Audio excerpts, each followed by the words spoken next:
Morning, everyone. Welcome to the webinar from Science South Africans ASSAf. We would like to welcome you to everyone who's participating right now at this moment. We will be having a long discussion of which I think everyone should be engaged in it. And also, I would like to take an opportunity to say thank you to ASSAf and LesYAS for also managing to actually host this. I think I want to just go back to what we are celebrating as the African people, of which on my side, I'll just have some little bit of a research just to actually get into what is the celebrating the Africa Day. So the Africa Day 2024 celebrating past success while building towards the future. So on the 25th of May, historically in 1963, the organization, African organization come together to form an organization of Africa Unity, pursue for the African Union.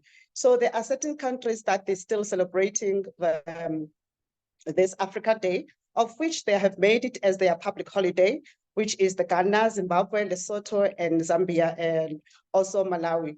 Those are the ones that they actually are celebrating and also have a public holiday on this day. And one other thing that I've also looked at into this theme of 2024, which was launched by UNESCO, and also pre-launched by African unions. So this educational Africa Fit for 21st century, which builds the recitement of the education. So this also tells us now, coming back to where we currently are as we celebrate with the theme of transforming Africa education system through the education 4.0. So then it goes back to the concept study that was written by the ASSAf, of which there are so many things that they have managed to highlight it in our in this concept study. So based on that, we were looking at the alignment of socio-economic objectives and also the global, which means that we have to look deeply in the enhancing the ICT capacity, strengthening the STEMI curriculum, and reducing the gender-based gender of equality.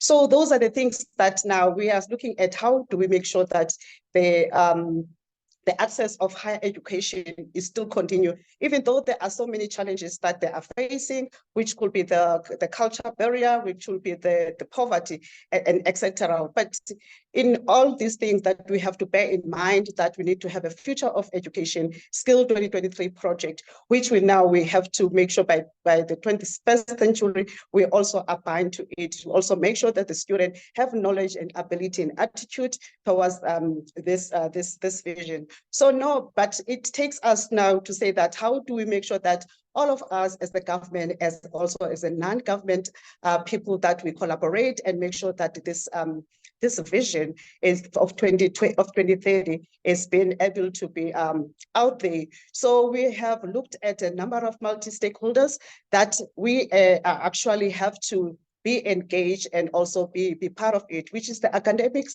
We look at academics, and then we look at the industry, we look at the society as well, and also the government. So of which now we have to have make sure that we are personalizing this education in order for us to suit very well. I'm lucky for me, I'm in the industry, I'm in academic, I'm in the government and everything. So it makes it very easy to unpack the education that you want to see and the future that you want to see throughout of this throughout in the African unity. So I would like to, on this note that I've just highlighted, and then I would like to call upon our opening speakers and for their welcoming remark. I'll start with Prof. Maharaj.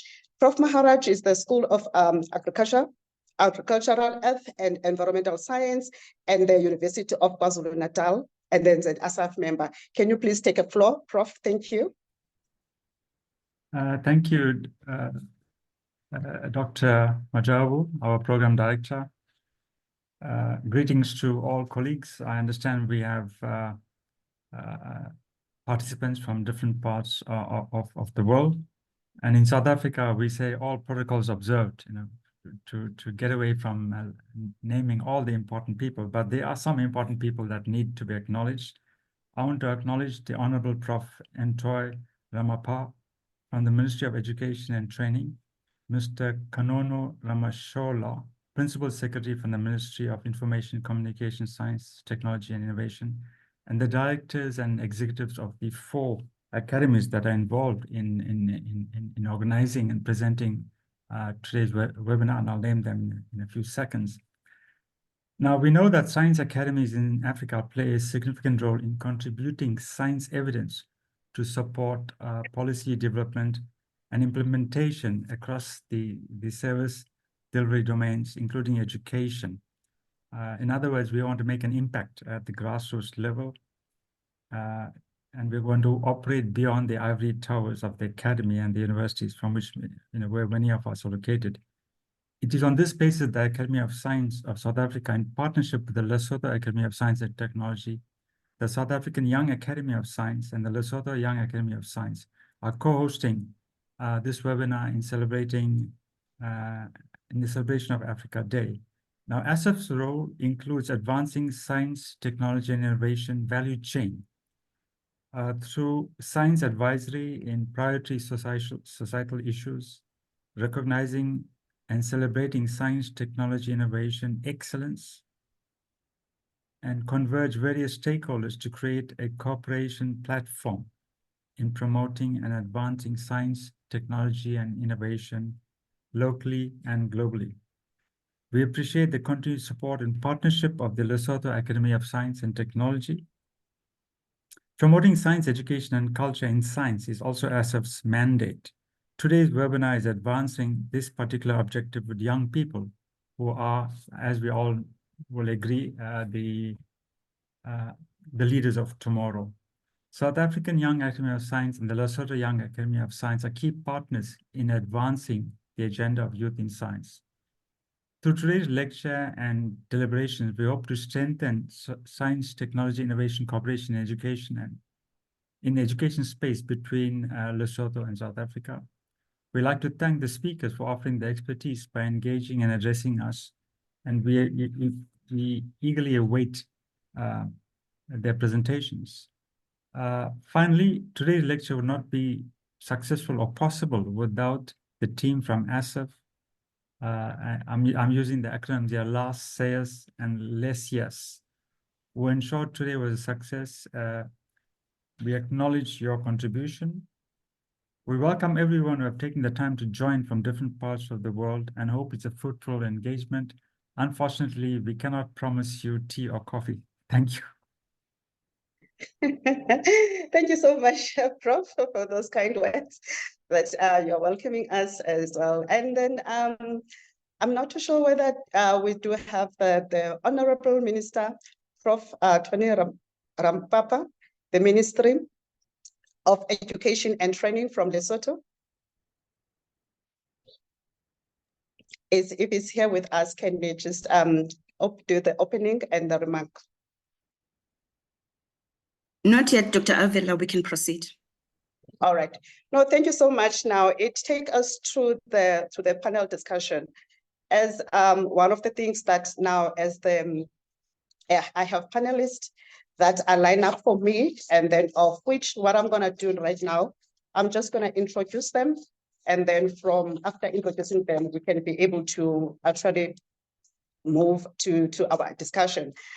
On the program, I have Dr. Makamisa Senegane, an experienced researcher with a wealth and knowledge in information communication technology, which is the ICT, in both industry and academic, and a member of Lesotho Academies of Science and Technology. And also I have Mr. Mohau Madeyesi, a physicist at the Council for Science and Industry Research, and a co-chair research of Lesotho Young Academy of Science. I also have Ms. Nangamso Matsetse, the Global Head of Foundation Learning at Tech for All. And then I have Professor Muketsi Moisa, Associate Professor, Mathematics Education, and hold the ETDP Sector Research Chair in the Mathematics Education at the University of Free State, the Faculty of Education, and a member of science. And then the last person that I have on the panelist is Prof. Marisa, is a Prof of Emeritus in Science Education from University of Wits and the science member. Those are the people that I have on my panelist. And also what I want to also to ask to other my colleagues or the participant is that if you have any question or anything that you want to have a clarity on, or whether this information that we are giving you right now this morning is it resonate with you, we'd like to hear those comments as well. We'll also like to hear what is it that it means to you, as you are saying that you are transforming Africa education system through the education. So what does it mean to you? Maybe it could be a one word, maybe it could be a sentence also, but we will like more often to understand and also get the feel on your side, and you can pose the question. So my question for today, I'm going to start with you, Nagamso. I want to open with you, Nagamso. How are you doing? I'm doing great this morning. It's good to be here and to be participating in the panel. All right. No, thank you so much for coming. And well, my question is based on what are the key components of education 4.0 and how can it be implemented in Africa education system? Sure. So before I jump right into that, it's probably just to caveat that I come from the basic education background, right? Like, so I'm more kind of dedicated my life, my work into ensuring that the fundamental skills of learners are reached in order to progress into higher education. So it's very important that I'm viewing this from that perspective. I think overall, a doc is actually to understand and to unpack for ourselves as African, what is the purpose of education? And at least from my perspective, and I teach for all, we understand the purpose of education is to prepare students, right, to become leaders for a better future for themselves, for their communities, and as well as others, right? So basically a holistic and a holistic education perspective. Now, when I looked at Education 4.0, it was really encouraging because a lot of these competencies actually speak to holistic development of a learner. And you asked me what key components of which, and unfortunately, I mean, I would like to pick, but I think what we see from both the levels 1 to 3 really encompasses all the competencies and the social emotional learning skills that is required for our learners to be able to be active participants of the economy or to further their studies. So I'm running around in circles, but I think just to emphasize is that what we see, at least from a policy perspective or on paper, this is great. It talks to the 21st century skills. It talks to what we understand at a childhood learning development as fundamental skills. So I think covering those range, again, on paper and policy sounds, it's almost like a gold star of an approach. To your second question around now, how do we integrate this within our education systems? And I couldn't help think to say, well, let's first understand what currently exists in our education system. I think generally we are probably very good at developing these good sounding policies, but we almost fall flat on the implementation thereof. I think as Africans, we need to almost leverage some of our diversities that we have in our communities. And I'm often not convinced particularly about these Western approaches being kind of copied and pasted onto our continent. So I think knowing about the poverty learning index in Africa, so basically we say, well, stats tells us that like 9 out of 10 kids on the continent are unable to read a simple sentence in their own mother tongue language or do basic mathematics. So for me, and where I standing and the perspective and the lens that I'm viewing is like we need to really focus on the basics. getting the fundamentals right from get-go. You cannot build a house without a good foundation, right? I mentioned earlier on, Education 4.0 is a good policy that will prepare the future of the kids of this continent to thrive. However, we will be unable to do that unless we address the fundamentals. And for me, it's simple reading and basic mathematical competency skills. So that is the one. And I think really readjusting a lot of the inequalities that we have in our continent, such as, for instance, in the schooling system, we talk about the binding constraints. Teacher training is a huge thing. This continent is going to be having almost just under 500,000 teacher shortages in the next 4 years. It is talking about capacity building of education systems and basic education systems to be able to deliver these educations. So I think without, again, spending too much time, because I'm highly passionate about ensuring that we prepare kids in their basic education for their future. But I think as a continent, it's about time to almost look ourselves both in the mirror and also through the windows, as the Education 4.0 says, and really it's now or never. To be able to readdress a lot of these inequalities to ensure that our kids are on track and are competing with their global peers. All right. No, thank you so much. That was a mouthful, of which I just captured some few things, but they just landed in my heart, is based on the foundation, which is the basic, of which now we're going back to say that what we do in the primary, if you talk about the basic, all of this, and also the inequality, and also now we need to make sure that the teachers are being more equipped. So I'm just going to move quickly to Dr. Mohammed Matietin. Dr. Mohammed, how are you? Yes, thanks. I think you are saying Mohammed Matesi. May just be sure about that. Matesi. Sorry. All right. Sorry about that. Yes. Good morning to you, program director, and good morning to all the listeners of the webinar. It's really a pleasure to join and contribute to this session, and I can go directly to your question. Thanks. All right. No, thank you so much. The background of your office or something is just is a bit noisy. It's a bit noisy. So, but I'll just give you. I think we'll hear. So my question is based on how can the technology to be leveraged to improve the access of the quality education in Africa?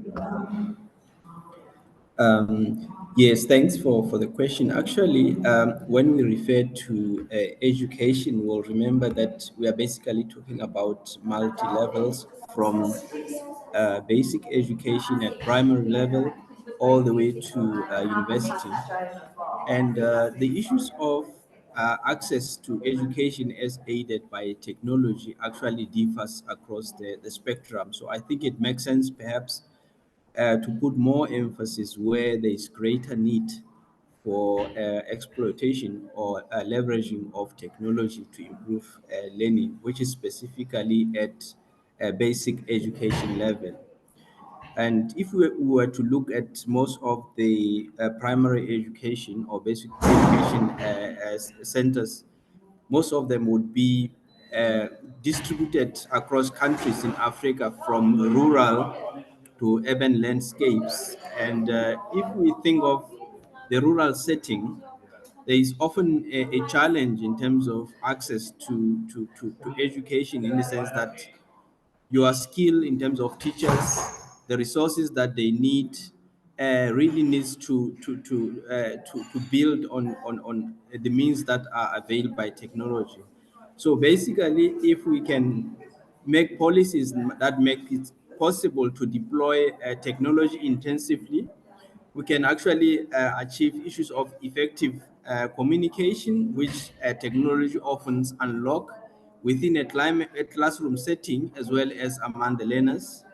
And it can also be used to enhance collaboration in a learning environment by using digital platforms and digital spaces.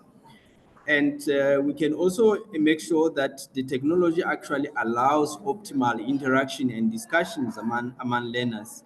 And these are some of the things that are already a reality when it comes to higher education. But if you think of basic education, often we are still confined to the traditional delivery methods, which are not actually leveraging optimally on technology. So if you think of the fourth industrial revolution and the technologies that come with AI, we are in a context where the visualization is significantly improved. When you use AI, you think of your augmented reality that can be used to minimize minimize the use of resources while optimizing access to certain educational material that would need investment in terms, for example, in chemistry, biology, and physics. You can think of investment in chemicals to do experiments and things like that. But if we use augmented reality, we can go to an extent of replacing some of the things that would be manually done by having digital platforms that aid the same level of learning. So I'll stop here and try to sort out the issues of voice also in the background. Thanks. All right, no, thank you so much, Doc. All right, I think to follow up question, I will speak to Prof. Casey. Mosia. How are you, Prof?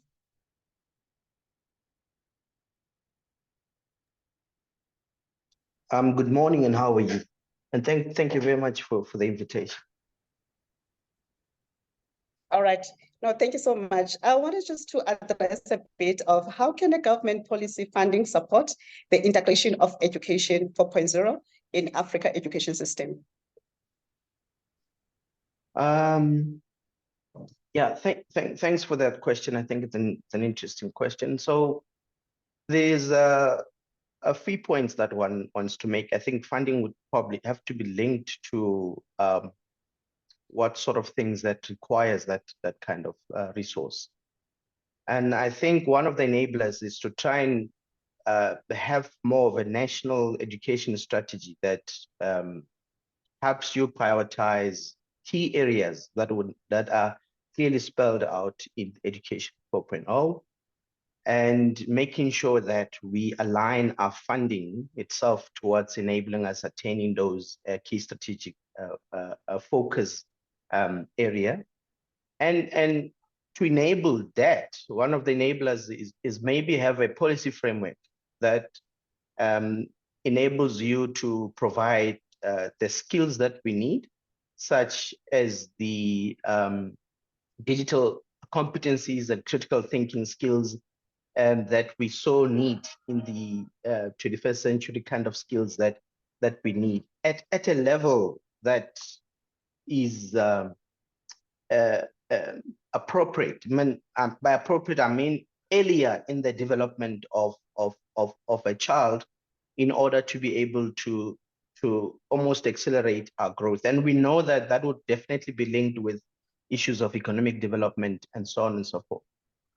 So that's one point that I'd like to make. The second point is around the curriculum itself, and how one can think about making sure that the African curriculum is reformed in a way that it emphasizes key skills that we need as outlined in Education 4.0.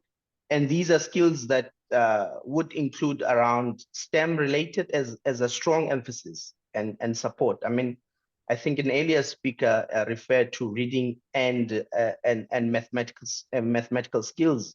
And I think these are some of the key competencies that needs to be developed much earlier, and funding would have to definitely be prioritized to ensure that such areas are addressed, or such issues are addressed. And the speaker that the fellow panelist just spoke now spoke about infrastructural issues as well. I think one of the key issues that we would have to really start prioritizing as the technology grows and evolves at a quite a fast speed is that we need to have our infrastructure to be enabling us to develop these competencies, to make sure that we can address African problems, but at the same time contribute to the international discourse and and solutions that are facing us as a human race. And one of the ways to leverage on that is to bring public partnerships between partnerships between public and private, to ensure that the holistic development or the holistic education, it looks like it has to move beyond the theoretical one-sided view, but to start moving us towards more practical integration of and then also bringing in skills that the students would need as they enter into the job market. And therefore, that strong partnership would also ensure that not only the public sector is committed in terms of funding to the education, but also we have the governments, that we also have the public sector committed to that as well. Thank you so much. All right, thank you so much, Prof. You have touched based on a lot of things that is talked about the funding and also the policy framework, of which now you are extending the invite as well to the industries, basically, to be incorporate to this policy alignment.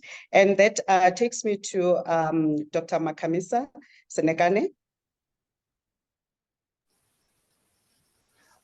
Good morning, Program Director and the fellow panelists and all the attendees of this interesting webinar. Good morning. Can you hear me? Yes, I can hear you, yes. All right, no, right. It takes me to the question I want to ask you: what are the roles in digital learning platform and for AI playing in enhancing the learning outcome for the student in Africa? Thank you very much, Program Director. I think when we think of these tools, we have to bear in mind that they can be used for the good, or they can be used to exacerbate the inequalities which already exist. So whenever we think of deploying these tools, we have to think digital tools. We have to think in terms of social justice. What are we using these tools for? Are we using the tools for the development of the continent or for the exacerbation of inequalities within the continent? It's something that we have to bear in mind. So once we deploy these technologies, we have to understand that they can enable equitable access to inclusive education, because in some cases, it might not be easy for people to have access to traditional education. So digital tools can be enablers of equitable access to education, which is what I think we have to focus on when we come up with our education strategies or plans. We have to bear in mind that whatever we use technology for, it should be for we should bear in mind that we have to work to strive towards social inequality. So towards social justice, my apologies. So we have to bear in mind that we have some social inequalities that we have to address. So we can use these tools for such tasks as equitable access to education. We can also use these technology platforms and AI we have already heard from Dr. Matisse about mixed reality, like virtual reality and augmented reality, to assist in cases where it might not be easy to deliver education in a traditional sense. Because for applications, for instance, in STEM, it might not be easy for some communities to have access to some of the experiments. So using mixed reality tools like virtual reality or augmented reality might make it easier for students to understand what is going on with the experiments without actually performing experiments. So even if they really have to perform the experiments, they already have an idea on how they should do the experiments. So these tools might bridge that gap between those who have resources and those who don't have resources. We can also think in terms of AI. For instance, there's a tool that can enable personalized education. When people, especially students, enroll in education, or all the stakeholders within education, when they enroll in education, especially students, there might be some differences in how people understand different concepts. So with AI tools, it's possible to enable personalized learning, to structure learning in such a way that it corresponds to the different categories of students, instead of having just one blanket for all students, even though people might differ in how they understand the concepts. So we can use AI tools for such a task like personalized learning. One key issue where we can use digital platforms and AI is in the enabling of long distance education. We are well aware that within our context in Africa, we might find areas where it's not easy to have access to traditional education. It may be due maybe to conflicts, or in some cases, like in country of like mine in Lesotho, during the day, boys will be heading cattle and they won't be able to attend school. So with this digital technologies, it's possible to enable long distance learning and asynchronous learning. Others might want to learn at different times instead of maybe focusing on a traditional learning approach. It might be necessary to think in terms of asynchronous learning, and this source of digital tools make it possible to to achieve that goal of asynchronous learning. I think that's what I wanted to discuss. Thank you very much. All right, no, thank you so much, Doc. I'm gonna come to you, Prof. Prof. Marisa.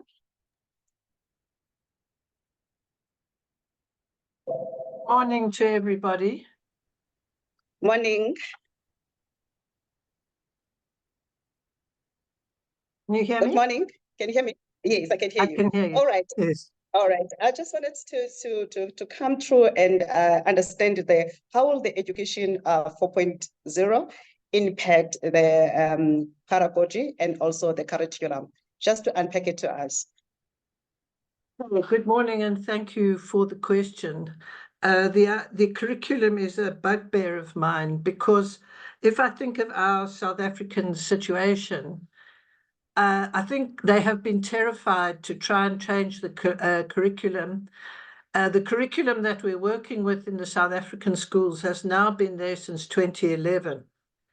And even in 2011, it was regarded by many of us who were involved in teacher training as a few steps backward, because what we had in the curriculum prior to 2011 was a curriculum which got the name of outcomes-based education, which became a swear word. And basically, at least that curriculum had what we call socio-scientific issues in the curriculum and some kind of connection to the real world. And it involved dealing with controversial issues. There were learning outcomes related to the influence of science on society. There were outcomes related to the nature of science, which is regarded as a common thing internationally in a science curriculum. And all we've had since 2011 is what we call annual teaching program, which tells every school to be teaching the same thing every week at the same time, basically in the same province. And the time when they really had a chance to mess around with the curriculum was during the COVID. And all they did in COVID was just cancel a few topics. And the reason I think they are scared to change the curriculum is because the teachers are that they cancelled that last curriculum that I talked about with the excuse that the teachers were not coping with it. Now, the teachers have got on top of this in the last 11 or so years, 13 years now, I think.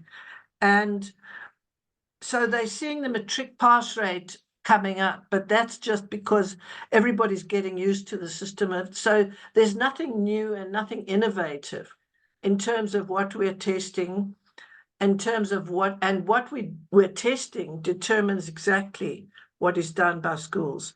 We're at a situation now where there are camps, intensive drilling camps to get students to answer a particular exam rather than, and these are the things you need for education 4.0, you need conceptual thinking.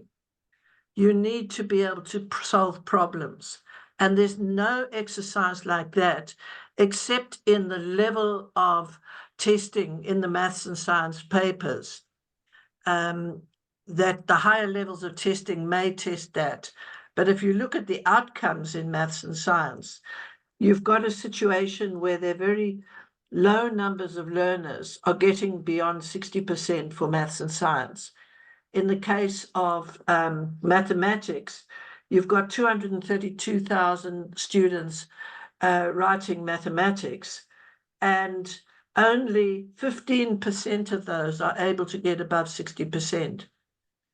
And in the case of physical science, you've got 100,000 writing, and only 17% of those are able to get more than 60%.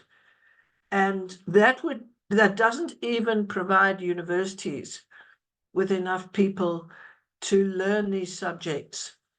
So the answer is we need to go back to some kind of curriculum which has got a way of making students think creatively, conceptually. And I think our teachers now cannot give us the excuse that they can't cope with it. We've got to make them possible to go. Teaching is now an all-graduate profession. And I think most of the teachers who didn't go to university are gradually working their way out of the system, and we should be able to try and implement it. Thank you. All right. No, thank you so much, Prof. I want you, Nangamso, just to add on what Prof has just said. Sure, and I think Prof mentioned some very important stats in her response there. And again, putting the foundational learning hat on, some of the reasons why we are seeing this very low pass rate at the end, what I call, it's at the last mile, testing kids in grade 12 and investing camps in grade 12, almost for me, I'm not sure if that's the best use of public finances and goods, right? One, we don't have any systemic assessments for the exception of Western Cape, right? So we do not have a good sense of how kids are progressing throughout the curriculum, and we wait until right at the end. And then the second thing, when we have participated in comparison studies like the Pearls and the TIMS, which many countries, almost 50 plus countries, undertake these assessments, our learners are consistently underperforming. And these assessments happen in grade 4 for South Africa, and in grade 5 in reading, and for maths, it's grade 5 and grade 6 and 9. So I think in terms of, I'm going to have to be like a repetitive bird in all of this. It's like we need, again, to go back to basics. Now, in terms of, again, putting the foundational learning hat on, we often talk about almost the 5 T's, right? We say text. So text, what are these kids being taught, right? Like, what is in the curriculum? The second part is training. There's a whole historical that we all know around the different types of teacher trainings that our current present teachers have received. Prof mentioned that, sure, a lot of these teachers are leaving the system. We know that within the next 2 to 3 years in South Africa, we're also going to be having a what we call a teacher retirement age wave. But what that means, it opens up opportunities for higher education institutions to really revamp their B.Ed curriculums to talk to Education 4.0. And then the third piece that we talk about, and I mentioned earlier on, is test. We can't wait to diagnose at the end. We need to have a good sense or good temperature check of the system. And then the last one of the T is tongue, right? So basically language. Those that are in the primary school education debates, it's massive, right? Our curriculum says kids get taught in their home language from grade 1 to 6 in policy, but in practice, what is happening, kids get taught from grade 1 to 3, and then they change into English from grade 6 onwards, right? So you haven't even grasped the phases of you learn to learn, you learn how to read, then you start reading to learn, right? So there's a whole like neuroscience, linguistic around how this again serves as a binding constraint for our learners to thrive within the system. And hence my opening question was like, what is the purpose of this education and for whom it is, and does it speak to our cultural and our societies and the Africa that we want to see in the future?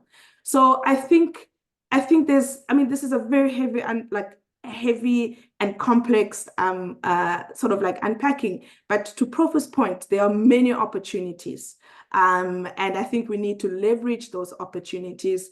And I think in terms of ensuring that our kids are, again, not underperforming in these global comparative studies year in, year out.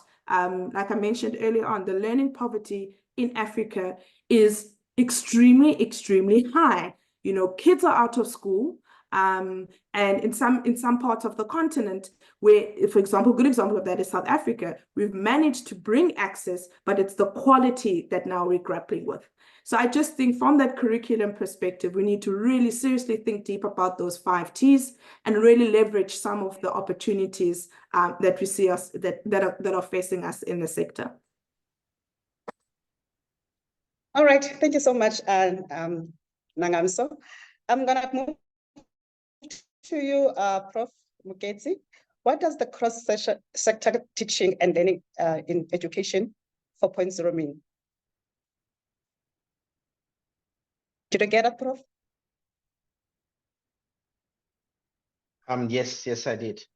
Thank you very much for the question. I think this question sort of lends itself in the in how knowledge is developing and changing so fast in the recent years. And in fact, we find that some of the key players in knowledge production, at first it used to be largely institutions of higher learning, but later on we've realized that there's been what is termed as experiential research, which oftentimes happens even at industry, that has actually pushed this wave way beyond what it has ever been before. The kinds of technologies that we're grappling with, the research labs that you find that are not within universities, have actually shown what are the possibilities, but they've also managed to help us address day-to-day life or lived experiences of, in this case, learners and general citizens, that educating students can no longer be only one-sided kind of responsibility. And maybe a very simplistic way of thinking about it is when one tries to get a driver's license, there's some theoretical work that you need to do, but if you stop at that, you probably are half-baked and you would not be able to drive. Because of how fast, and maybe we could at some point we're able to, using first principles, be able to transition, because the extent of the technology was not that far from practice to, from university to practice. But that gap is growing quite fast, and you are almost underprepared if you do not integrate the two. So because of the multidisciplinarity that's playing out, you need then diverse sectors that would come in to educate the student that we have at universities, and to ensure that they are fully capacitated. And that's really what it means. And you can draw then those expertise from different sectors to ensure that you've provided a holistic education and prepared the citizens that we would like to have as a continent. Thank you.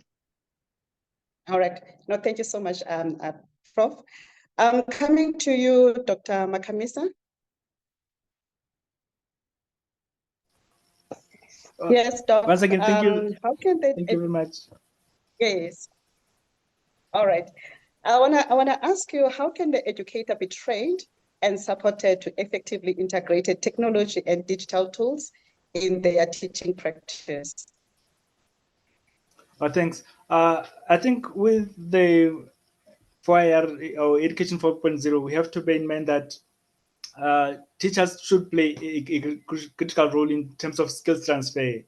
We have to come up with the training mechanisms that will enable teachers to have enough confidence to transfer their skills to the students, so that students could be adequately capacitated. So in order to provide proper training to teachers, we have to think in terms of what are the needs. We shouldn't come up with like one solution for all, like one solution fitting all the problems. We have to try to isolate the problems or get the context of the teachers. So that's why you need to think in terms of what are the needs and the goals. So we have to start first with needs and goals assessments. We need to understand what are the needs of these teachers, how should they be capacitated in order to be able to educate in the 21st century. So needs and goals assessment is very, very important. We also need to think in terms of how we tailor the curriculum for training of teachers so that we only address where they have needs, or we only focus on what they need to achieve, what the goals are. So we need to have tailored curriculum for that. And then because we want teachers to be confident enough when they transfer their skills, it's important that when we think of training, we have to think of hands-on and interactive training, because they need to understand as much as possible so that they could transfer the skills to the students. If they are not comfortable with the skills that they have, it's going to be difficult for them to transfer what they have to students. So we need to make sure that the training is very hands-on and it's also very interactive, so that if they have some challenges, they could discuss. We could have case studies, everything that will make it possible for them to understand the concepts at a deeper level so that they could be able to transfer to the students. And finally, it's important that we have continuous support, because at times during the initial training, it might look like everything is clear for them. But once they're in the classroom, they're trying to communicate with students, they might need some new challenges. So it's important that we provide the room for continuous support of teachers, so that if they encounter new challenges, there's a platform or there's an avenue for them to discuss their challenges, and then there's a way to provide solutions so that they could go back to the class confident enough to communicate with the students. I think that's all. Thank you very much. All right, no, thank you so much. I think it comes back to the question that I'm going to give it to Dr. Mahal. Dr. Mahal, what are the benefits? What are the potential benefits for personalizing learning and adaptive technology in Africa and education system? Thank you very much, Program Director. I think when it comes to aspects of personalizing learning, some of the things that can actually come as benefit is that it actually creates flexibility. I think Dr. Mahamisa highlighted that with the use of AI technology, there is a possibility that learning can be adapted to meet the learning rates of various learners. And also there is a possibility that there could be flexibility. For example, for those learners that have busy schedules, learning can be adapted such that it meets their schedules, in which case people who are maybe in a working environment, or people who are living in areas where they have to do other activities outside learning, they can be able to learn in their own convenient time. The other aspects of adaptive learning is also the use of technology. So technology could actually be leveraged to actually avail the kind of learning environments and opportunities that would otherwise not be possible if somebody does not have the resources. So this is the benefit that also comes. The other aspects would be creativity when it comes to configuring of the learning objectives. So adaptive learning gives us that creativity where one can analyze a group of learners if you are an instructor, and creatively define the learning objective such that you can optimize the retention of the concepts that have been introduced. Thanks. All right, no, thank you so much, Doc. Prof. Morisa, I just want us to touch base on what impact could Education 4.0 have on the future workforce in Africa, and how can the education system prepare the student for the job for tomorrow? Well, I think to a certain extent, you can see that kind of thing happening in the schools. We were sort of pushed in that direction with COVID. I mean, I have a live example I'm helping a learner who's in grade 10 at a sort of medium level school in suburban Johannesburg. And the sort of minimum requirement, even to be a scholar at the moment, is to have a decent working smartphone. Because the teachers all have WhatsApp groups where they where they communicate with their students. They send them large files of exam papers. As I said, we've got a very exam-orientated system at the moment. But just by having a device like a reasonably advanced cell phone, which you'd have to pay at least 2,000 Rand for, most of the learners have these and they operate them very competently. So they've actually taught themselves to be quite tech savvy, even without the teacher's help, but with the teacher's help.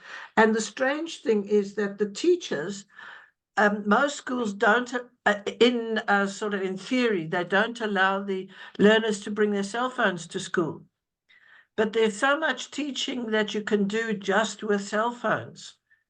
There are simulations, there are all sorts of science things that you can do with cell phones, apps that the learners actually find all by themselves. So I think in a way, just letting things happen and doing two small things is, number one, make sure every learner has access to a fairly reasonable cell phone, and make sure every school has a reasonable amount of internet. I think you can make so many steps just with those two things, which would require some outlay, but wouldn't be so expensive. I think that I'll stop there. All right. Thank you so much, Prof. And then I want you, Prof. Mugeti, to come back on the same topic as well, just to add more on it.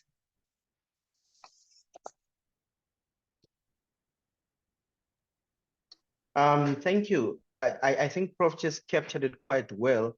I think one of the ways is at least at a certain level, be able to have more a curricula that is more feature oriented in its approach. And I think not so rigid.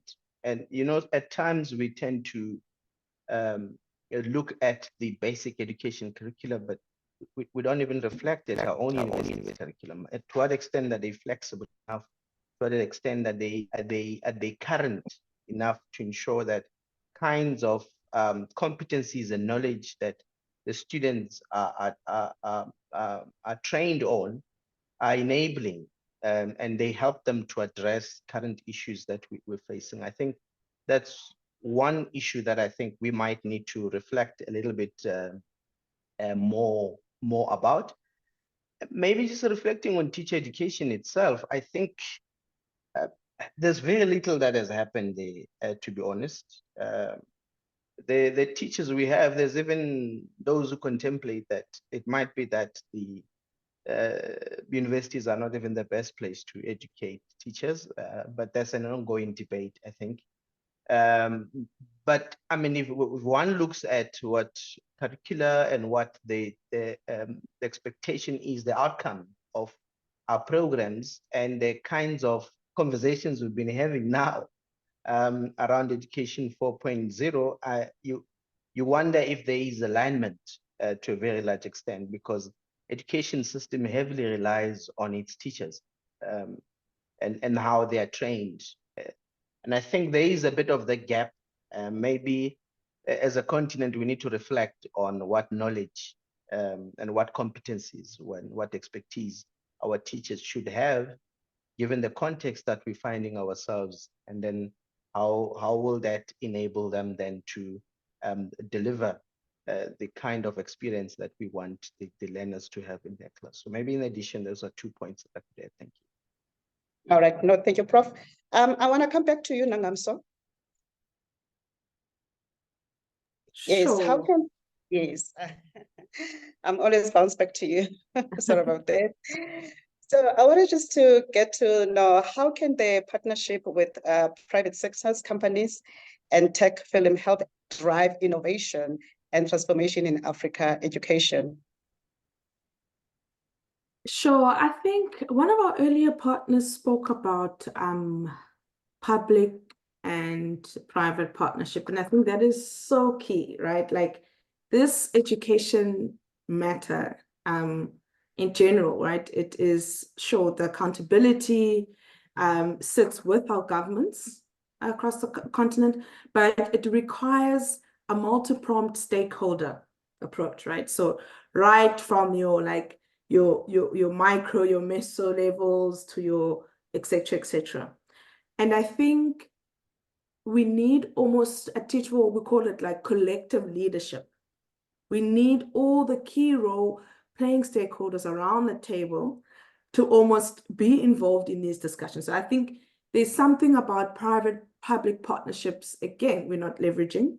I think on the tech side, I just can't, I remember, I mean, Prof mentioned around a cell phone and internet connection. A few years ago, one of the provinces in South Africa rolled out labs, right? And internet connections. And if you were to go today to these labs, they are basically ghost towns, right?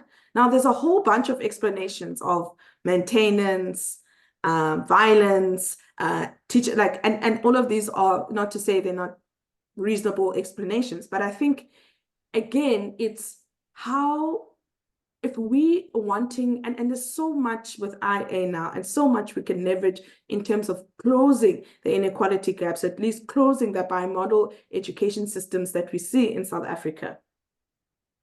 But I often think of, do we really, I mean, we understand what the gold star is, but I'm not sure we are taking the how do we get there seriously. What are the different things that we need in place to ensure that technologies in our schooling systems are thriving and they are at the benefit of the learner themselves? Again, I started off in saying we're very good at putting nice policies in place. Where we fall short as a continent is when it comes to the how. Now, I think really in terms of opportunities, in terms of leverages, they're there. But for me, it is accountability within the system. Again, we're going back to the training. I mean, some of the reasons when we were conducting these studies in the province, it was like training. It was safety, for instance. So it's all well and good to have the devices and the connectivities. But how really do, in terms of like, can teachers use these? Are they capacitated to be able to use these tools and resources, softwares to improve their own teaching strategies? And many other things that come with it. I mean, there's a huge debate around data. Now, for instance, people that are in the civil society organizations like myself, we've been making, through the leadership of DGMT Murray, a lot of noise to saying, educational platforms should be free. Why are we paying so much money for data and connectivity for the purpose of education?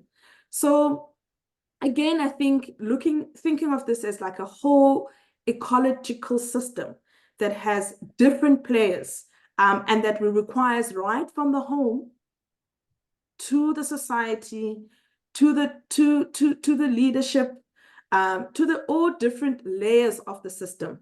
I think we're failing kids year in, year out. Every year that we delay addressing some of these critical things, and it's not like we don't know. I mean, in this conversation, there's been very good examples that have been shared, right? It's not like we don't know what to do. Yeah. I think we sure fought on that. Now, how do we get there?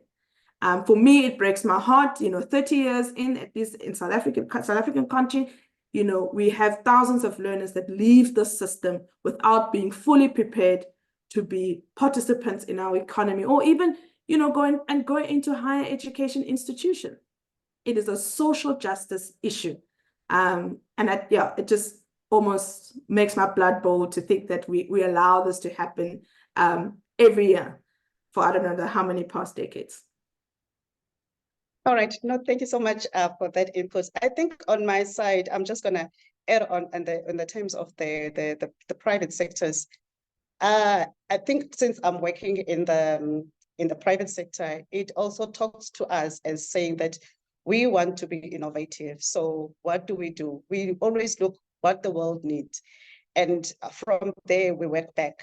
And then this is what we actually need to innovate and make sure that we also being able to be seen as the people that they follow the 4IR.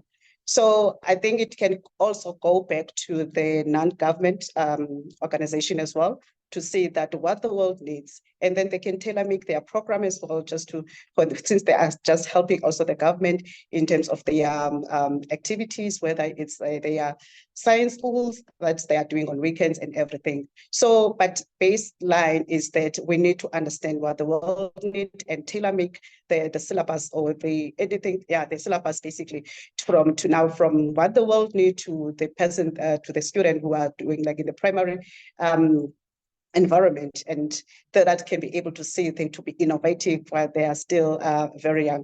And also, I want to go back to you, Dr. Mohammed. Can you please also tap in this topic as well? Yeah, thank you very much, program director. I think this is a very important aspects of this conversation. The issue of private sector participation or private-public participation in education in the light of the technology development calls for what one can call a radical schools improvement.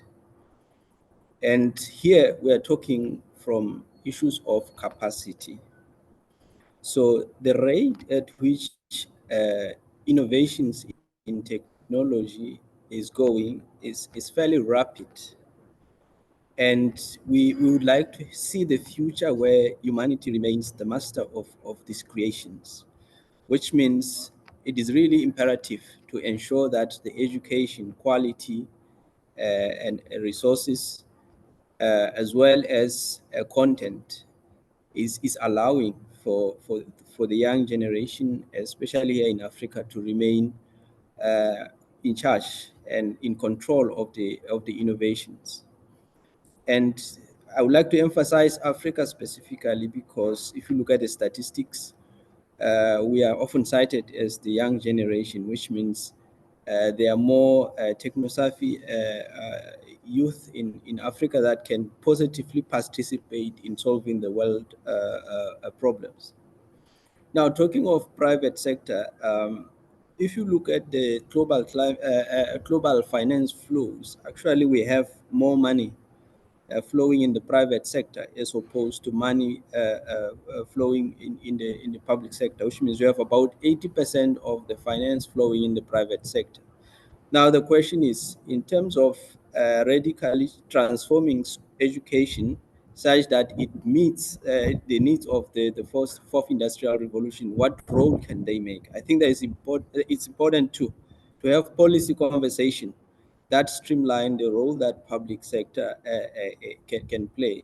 But perhaps just to highlight a few things, I think when it comes to the flexibility of human resources, private sector can play a part. Let me give an example. In the field where I'm working, we have situations where innovations, as Prof.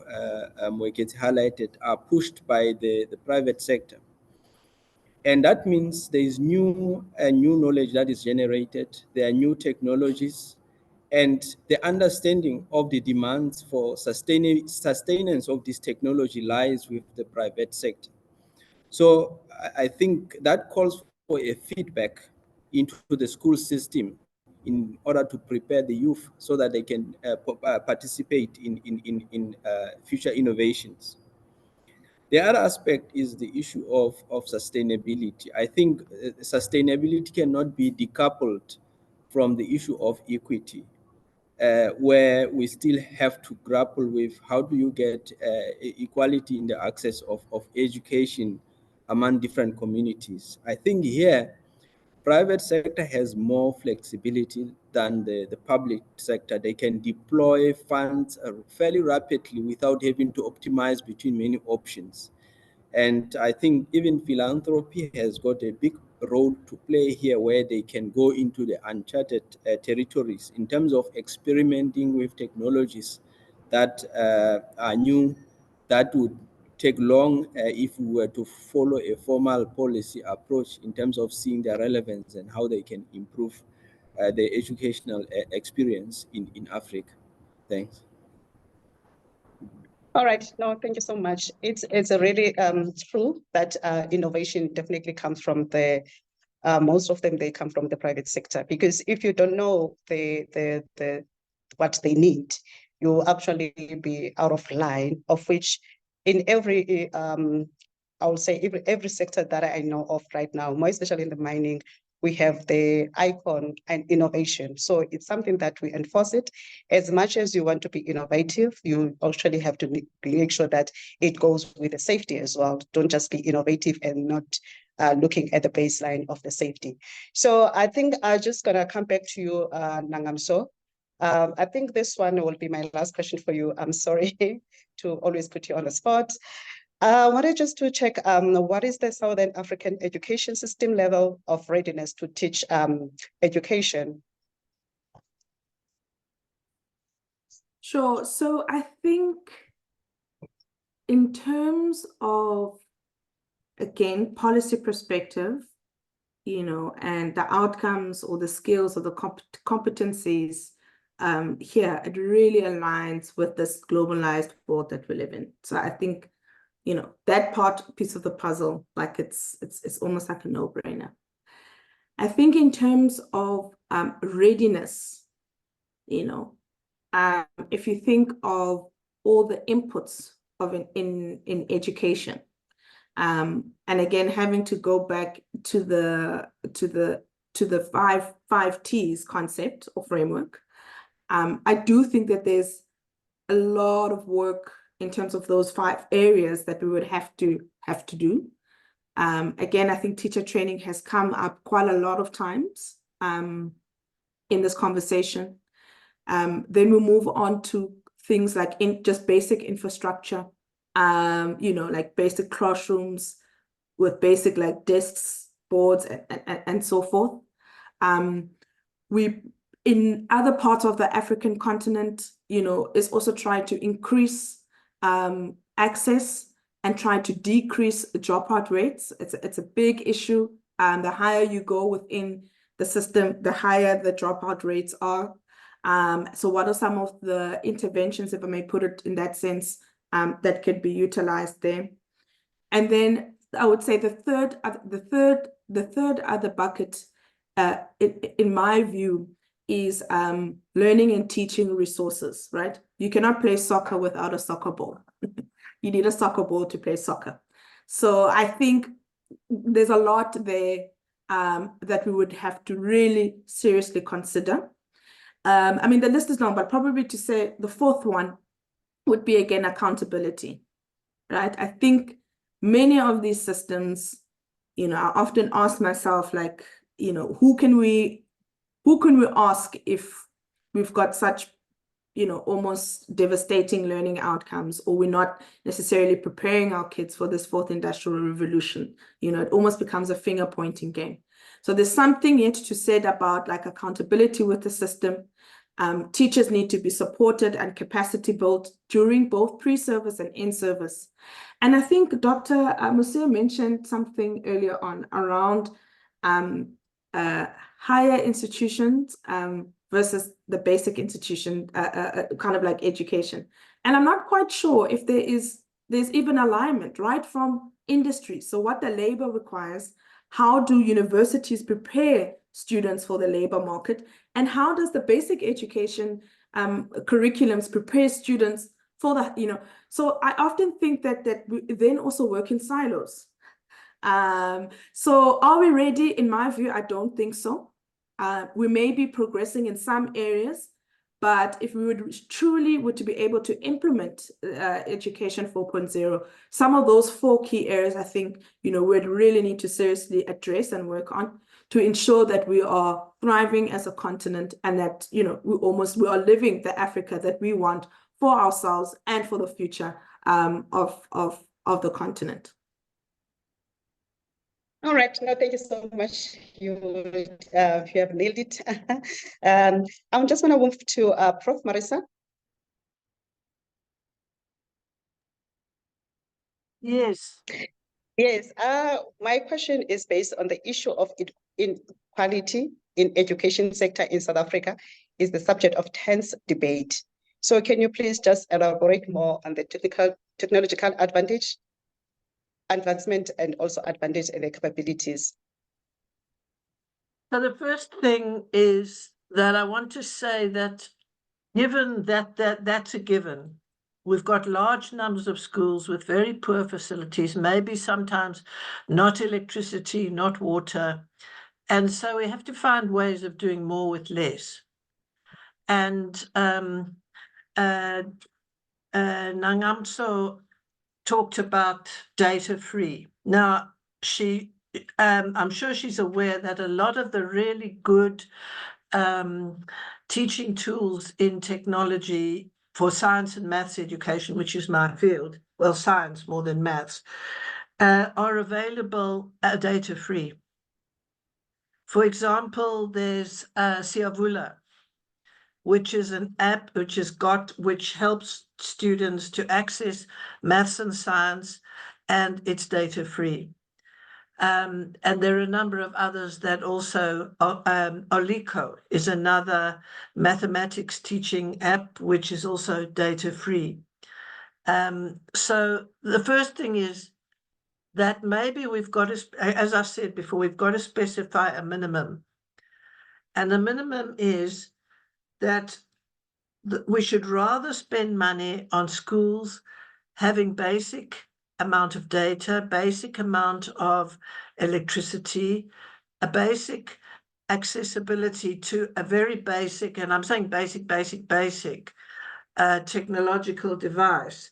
And then the other thing is we've got to train the teachers more to be intellectually active, because they have got to be creative to be able to do something with what is the schools would have.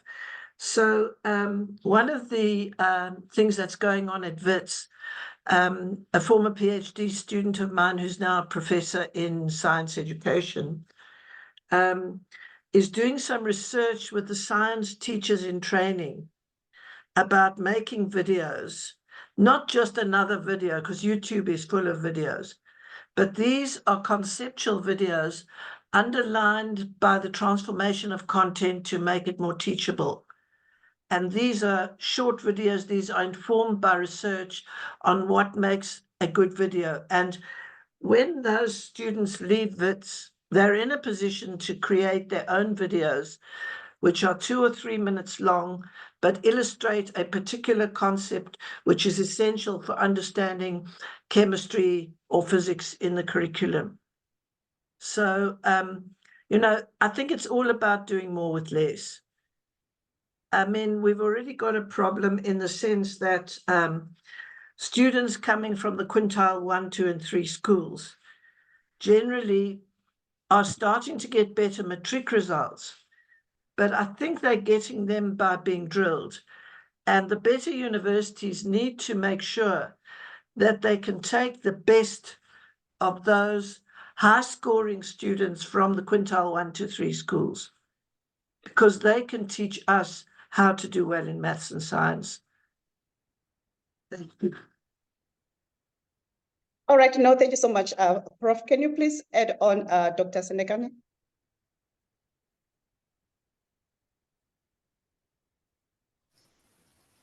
Hello, Program Director.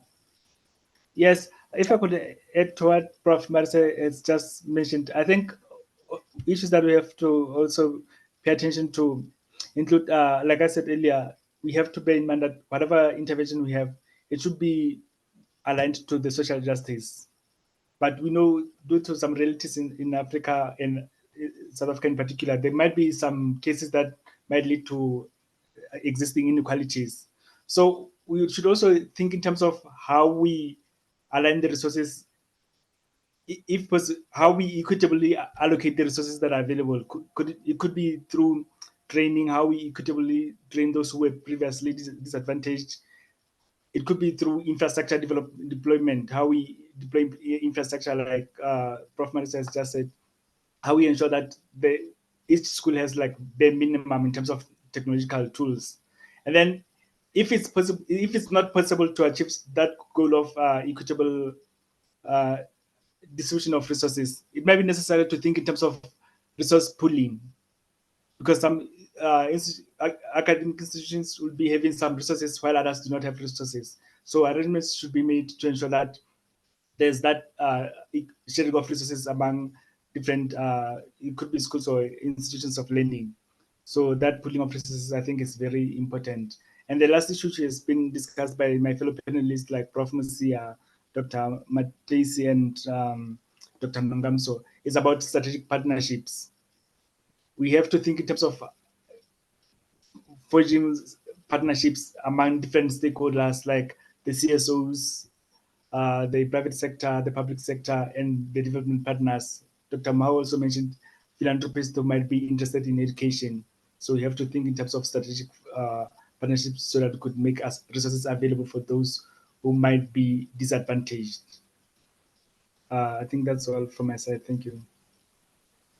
All right. No, thank you so much to my panelists. I think we are doing good in time, and also you have added so much valuable in the questions, and also in addressing the issues of this education 4.0. I would like it to us now to take it to the questioning section, of which I can see that we have a number of questions that are lining up for us.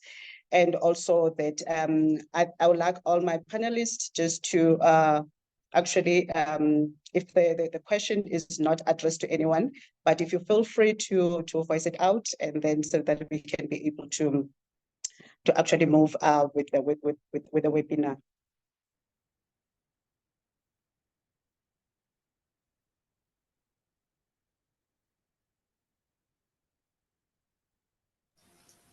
I think the first question is directed to me from Professor Khao.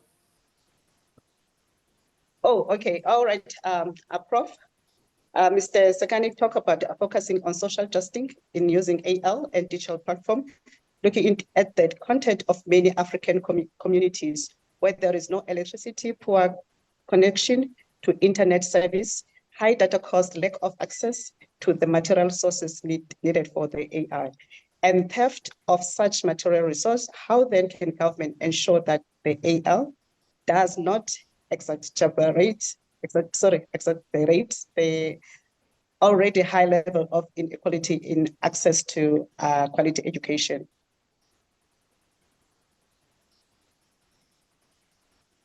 Okay, thanks, Program Director. I think what Prof is highlighting is very crucial, because when it comes to education interventions, we still have that problem of incoherence in intervention, or in how we implement different solutions to the problems.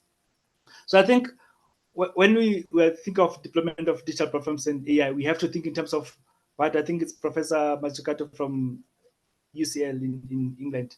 She's promoting this idea of mission-oriented policy formulation, or mission-oriented intervention. So we have to think of the problems that the interventions that we implement in terms of missions. So we have to have clear mobilization of resources, bearing in mind that we have different contexts among different nations in Africa. How we mobilize resources, maybe from our development partners or other funds that we might raise. How we set up proper timeframes for implementation of all the solutions, and how we ensure that all the interventions are owned by like when we talk in terms of theft, how the interventions are owned by the entire nation or the entire society. Because if things are imposed on people, it's possible that they're not going to take a good care of such resources unless we make sure that the communities take ownership of such resources. They form part of what we are of the solutions that we're trying to implement, not just imposing things on them. So I think the key issue here is to think in terms of mission-oriented interventions. That's what I could mention. I'm not sure. All right, if it's no, clear. thanks so much. Yeah. Can you please do the second question? I think it's also it's coming back to you.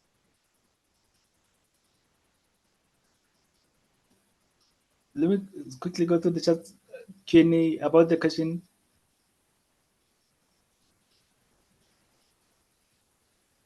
Let me. May you please read it for me? I'm trying to. It's 3 questions, but I cannot find this one. All right, no problem then. I think someone else can just jump into this one. Teachers in many African communities work under the most unbearable condition, overworked, underpaid. What will motivate or encourage them to take on further learning or training towards the Education 4.0?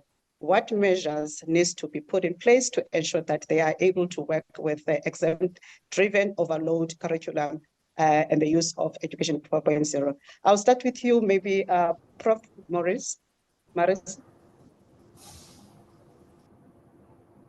Okay, I was just thinking actually how best to answer that, because I would say that I've seen some studies of high performing low quintile schools and what makes them succeed. And it's a bit troubling because what they're succeeding in doing is getting 100% pass rate, getting all their kids through. Those are the successful low quintile schools. And it's due to the teachers working 7 days a week, dawn till dusk, drilling programs for matric when the time comes. And it depends very much on this high stakes matric exam because they can achieve a measure of success, but success in those schools is getting a C or a D, not an A. And I think the only way you can do that is to take those teachers from those high performing schools and realize that what one has to do is to try and work with them on working smart rather than working hard. For example, if you look at one of the sort of expensive government schools, I'll call it like that, in the urban areas, they managed to finish the curriculum in the specified time. They have school plays, they have sports, they have music, and all sorts of things. And that's because they're working more smart than hard. So drilling is hard. Working to teach learners to think is smart. And before you even add technology to that, that's what you've got to get, because to use technology wisely, you also need to know how to think critically, think conceptually, and think creatively. And as so long as the curriculum doesn't change, it is vulnerable to that kind of approach. All right. No, thank you so much. Can you please add on, Prof. Moketsi? Yeah, no, thank you very much. I think indeed these are sort of realities that we're faced with as a continent. And I do think it largely relates to what my fellow panelists said in the beginning, that if we get the foundations right, we might spend lesser efforts as outlined in that question and comment. That will then maybe free up some of the time, because I think we might be running parallel education systems where you have one where it is the actual curriculum prescribed that get rolled out in the classroom time. There's another one that runs in the afternoon and in weekends and so on, that we call interventions. And I think that's probably what's contributing to the problem. And that can be, if that we could find ways, as Prof says, to reduce that. And one way to do that is to at least invest in in basic education, in foundation, to ensure that the learners are properly equipped with the requisite skills and competencies that would enable them to learn. I'm almost tempted to talk about this concept of learning to learn. That will enable them to already start mastering learning on their own. And I think it was discussed earlier that they are so smart that you give them the phone, they don't need a manual, they'll figure it out on their own. And those are signs of abilities that they would have. And I think it's a matter of creating opportunities for that. And I think a bigger conversation is to be had at a more strategic level. And that's more enabling to address some of the issues that were raised in the committee. All right, no, thank you, Prof. And then Nangamso, is there anything that you want to add on in the same question? Yeah, I mean, to be brief, I think some of the reasons why we are experiencing bi-model education systems in Africa is deeply rooted in the historical and political contexts, right? Like the Matthew effect is still continuing even in this new Africa. The richer get richer, the poor get poor. I've always been of the view, instead of saying, how do we get, and I mean, those quintile 4-5 schools only make up less than 10% of the system, right? Majority of the schools are quintile 1 to 3. And I think what we need to be one of the things in terms of almost transforming, Prof. Marissa spoke about these outlier schools and understanding how do we, not to say we're taking kids from these schools, we want to put them in those other schools, but we need to be turning the vast majority of schools in our systems into schools of excellence. And what are those inputs and what does it look like? One of the comments on the chat, the participant noted to overcrowded classrooms, very bad conditions, underpaid salaries, and so forth and so forth. Earlier on, we chatted about the basic minimum. Prof mentioned the basic minimum requirements.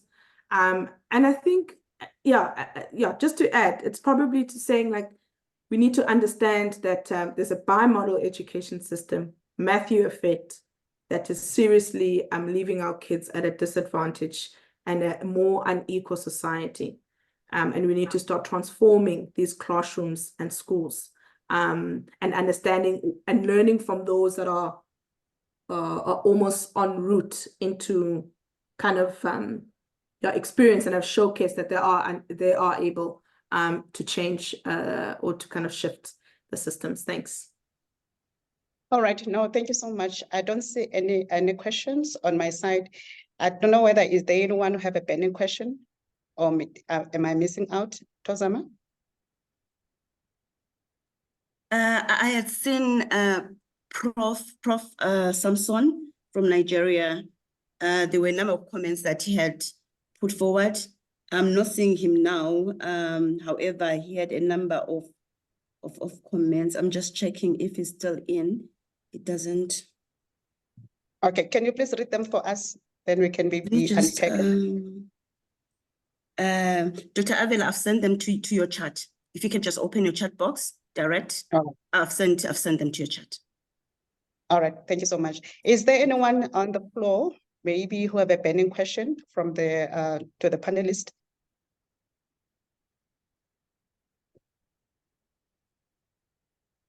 Or maybe you want the panelists, there's something that they haven't offloaded that they want to share with the audience, with the participant as well.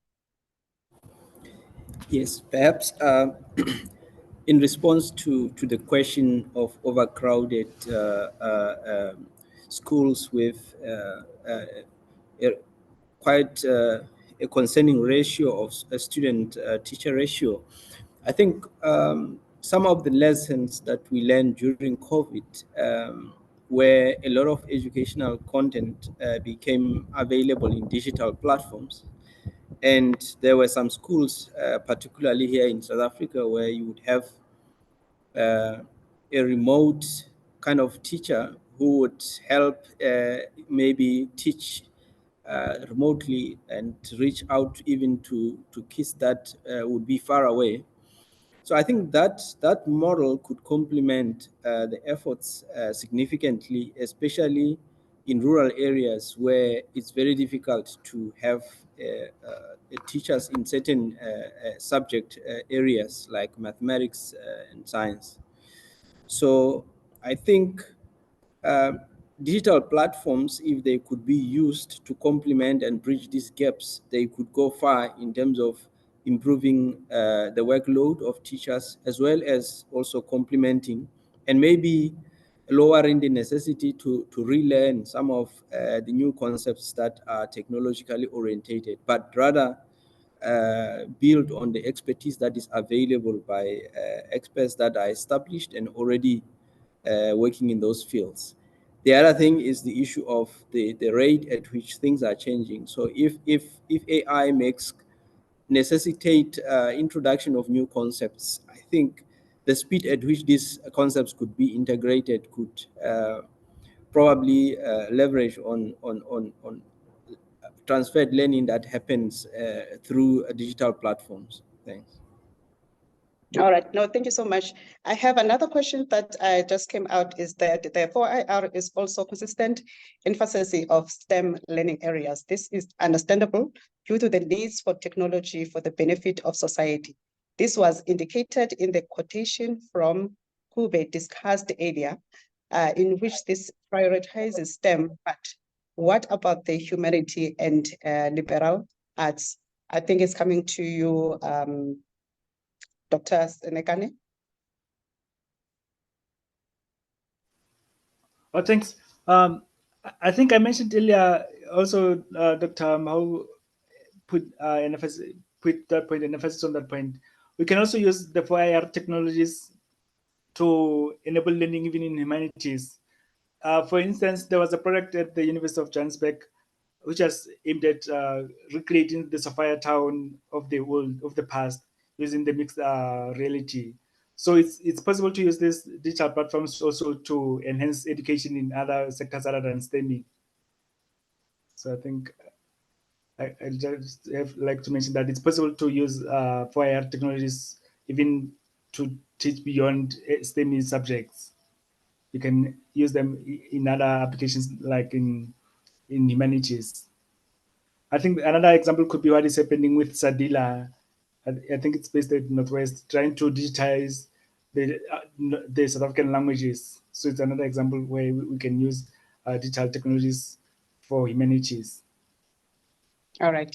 No, it's fine. I do have another question that came in. They say that, can you please describe the impact of different crises on higher education in Africa? I think this one is very broad, and then I'm not too sure whoever wants to tackle that.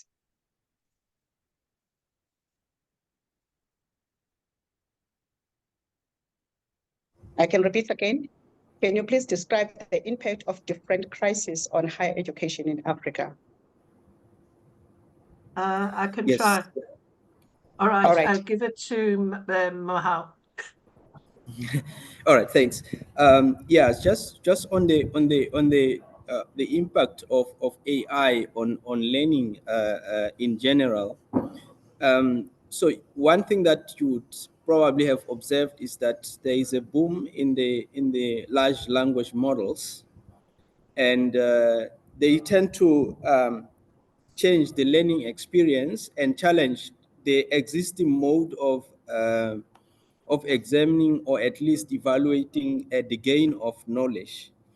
And this calls for creativity and reconceptualization of what learning is and what are the critical components that needs to be protected when we start to integrate AI in higher learning. I'll give an example, a situation where you would give an assignments to postgraduate students, and then it becomes largely dominated by content from large language models. It even goes as far as situations where some journal articles and publications benefit in a manner that is questionable from the use of AI models. So I think this is perturbing, or at least creating a mini crisis in a way in which the education, or at least systems, are working, as well as the creation of knowledge going forward. So it really calls for critical interventions in terms of how to define the standards such that they are not contaminated, or at least we are not deceived by content which is not connected to reality but is synthesized by the use of this kind of models. Thanks. All right, no, thank you so much. Prof. Marisa?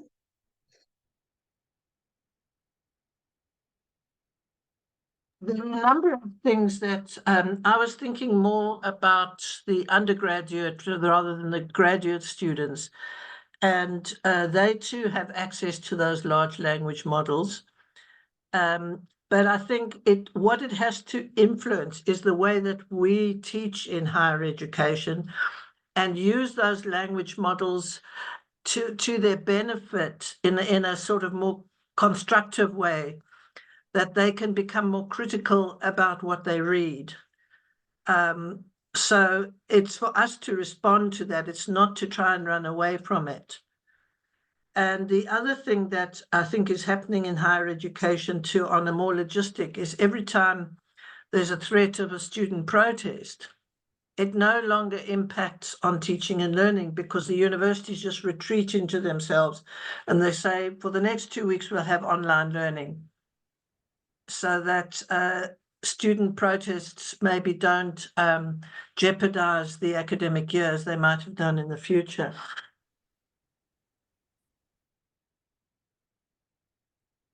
All right, thank you so much, the panelists. Now I'm just gonna close it on your side. I think we have covered all the questions that we actually have from the participant.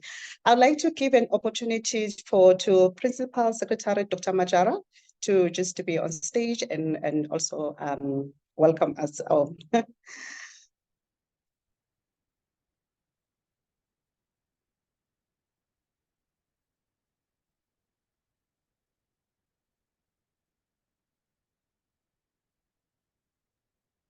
Dr. Avila, maybe it's because of technical glitches. He was in, but he's no longer in. No problem then. Let me just move on then to we're waiting for our Honorable Principal Minister, Professor Rapapa is with us right now. Can you take a floor, Prof?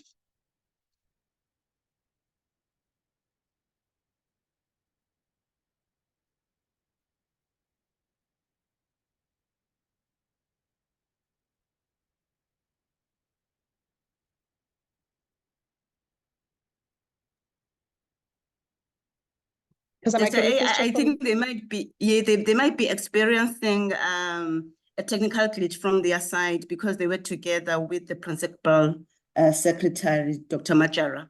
Perhaps we can move to Mem Matsepo Masoka. I can see that she is in. All right, she can just take the stage.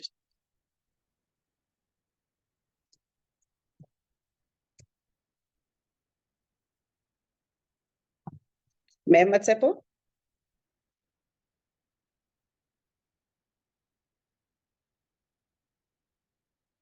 Mem Matsepo?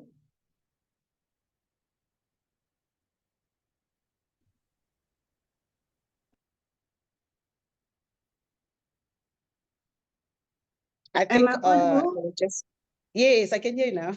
Thank you. Okay, thank you. Thank you so much, Dr. Majavu. And may I also pay my respect to all the participants in this meeting and allow me to observe the protocol that was earlier observed by Prof. Maharaj.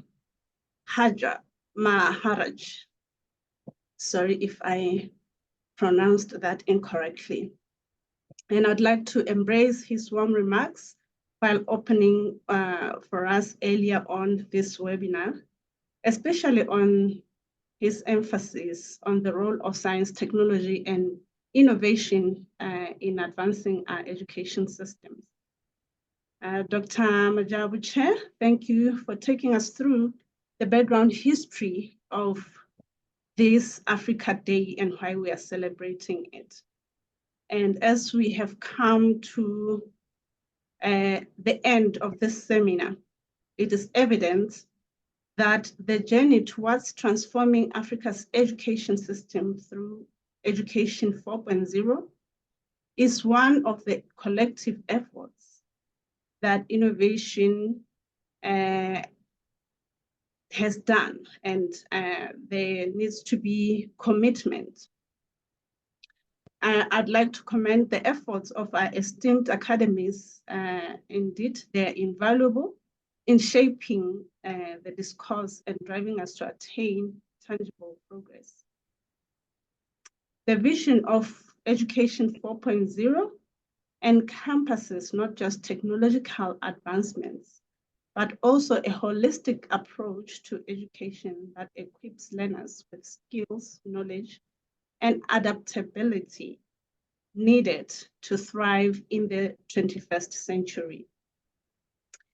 It's heartening to see the South African Academy of Sciences and the Lesotho Academy of Science and their respective young academies actively championing this cause, aligning their efforts with the African Union's theme for Africa Day, which is educate an African fit for the 21st century, and building resilient education systems for increased access to inclusive, lifelong, quality, and relevant learning in Africa.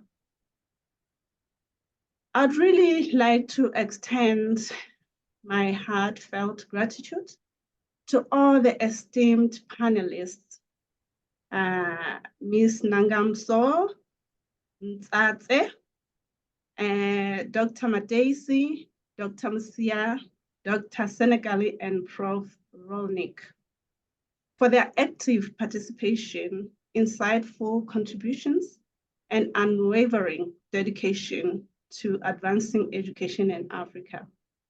Your perspectives and expertise have enriched our understanding and inspired us to continue pushing boundaries and fostering innovation in education. If I just echo, I'll just echo some of the sentiments shared by our esteemed panelists, whose insights have illuminated the path forward for educational transformation. I would just quote the highlights. One of our panelists highlighted the importance of equipping learners with fundamental skills through basic education and laying the foundation for future leadership and active participation in the economy. Another emphasized on the necessity to leverage technology in education and advocate for policies that integrate digital technologies, especially in basic education, to enhance the learning outcomes. Another one underscored the need for a policy framework in education that prioritizes the early development of essential skills and invest in enabling infrastructure in basic to support holistic child development. Another one emphasized or illuminated us on the potential of artificial intelligence to enable personalized learning experiences, catering to the diverse needs of learners and maximizing their potential. There was also emphasis on the critical role of availability of internet and the utilization of mobile smartphones in facilitating access to educational resources, ensuring that learning transcends physical boundaries.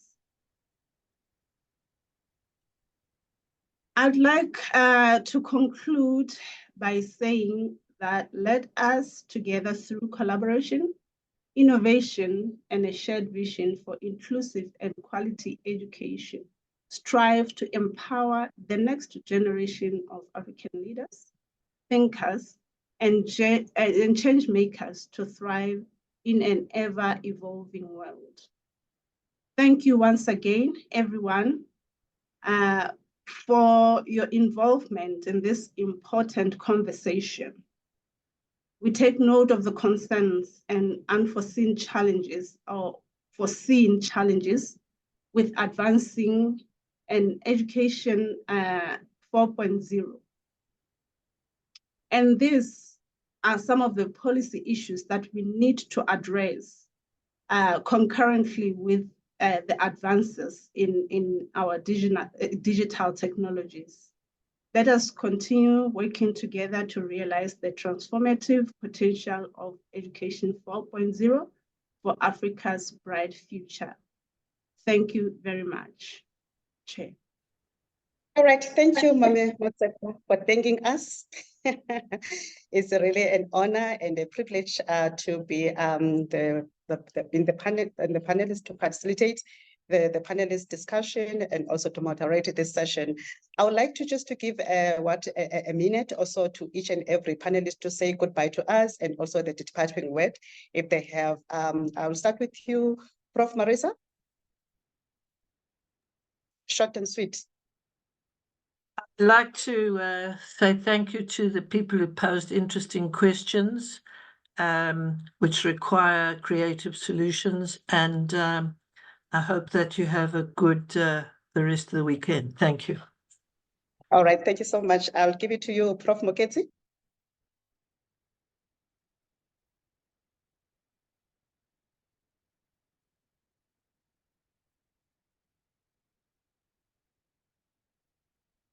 All right, Nagamso, you can just jump in. Your departing words. Sure. Yes, thank you so much for the invitation and also to the fellow panelists posing very interesting points and statements, and of course to the participants that have been engaging with us today. I think for me, really, it's just to remember why education for who it is and always go back to those principles. Thanks. All right, no, it's fine. And then I'll come to you, Dr. Mohammed.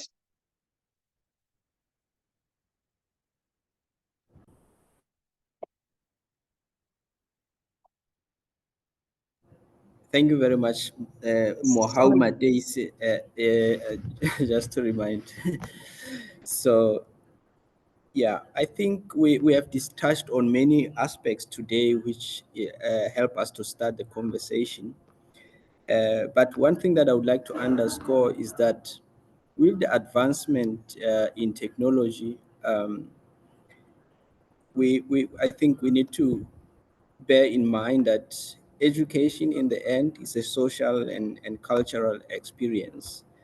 And how we uptake various technology means of acquiring education needs to take into account that we need to tailor it to our social context, so that in the end, we basically are inspired by the local context to come up with educational solutions that actually fit the local needs, to avoid a situation where solutions conceived elsewhere are merely translated in a manner that is not befitting to our local context in various countries. Thanks. All right, no, thank you. Dr. Senegani.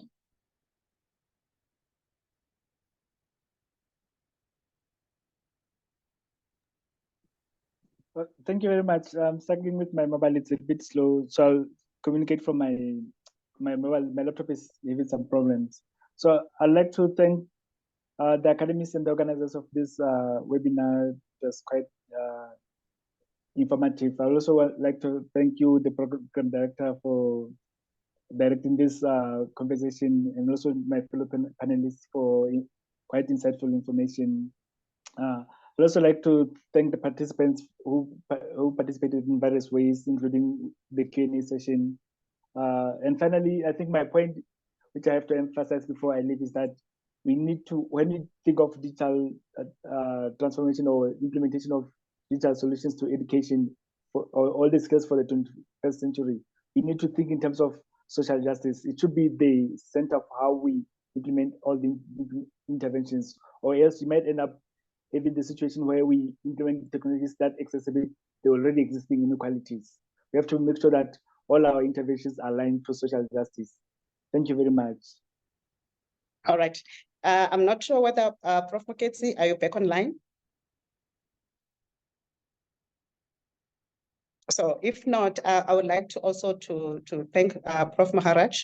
I'm not sure whether he's still on the call, but I want to thank also the ASSAf team that have managed to bring us together with South African Young Academy of Science, with the Lesotho Science and Technology Academy.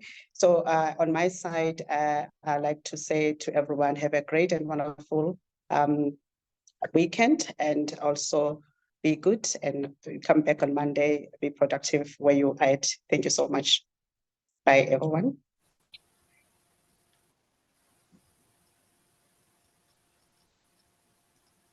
Thank you very much, Program Director. Bye. And all attendees. Bye. Bye.